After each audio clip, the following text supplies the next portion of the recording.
Денеска можеме слободно да кажеме дека се потврди она што одбраната долго време го кажува и се потврди дека јавноста е доведена во заблуда во изминатиот период затоа што на мајката и е понудено лекување во странство, договорено е лекување во странство за незината ќерка Тамара, како и тоа дека таа го одбила ова од причини што сакала да биде азилант да искористи оваа прилика, односно состојбата на незината ќерка и да биде азилант во Соединетите Американски држави или Германија.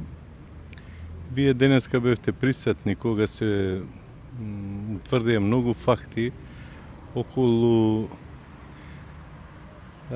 состојби кои што се сосема различни од тоа што до сега се тврдеше во јавност.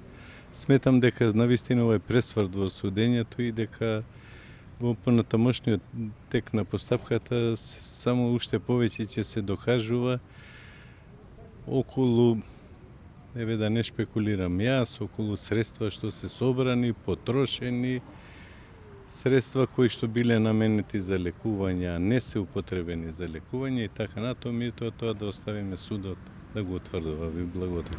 Имате ли информација дека се злоупотребени средствата од донации? Јас знам дека не се искористени за лекување, а каде се потрошени, тоа ќе мора мајката да ја прашат. Дали освен сведоци имате и материјални докази може?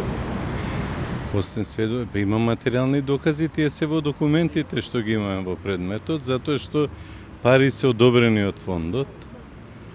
Така да паричните средства, решени и формалности не биле причина за да девојчето, покојната, не биде лекувано во странство.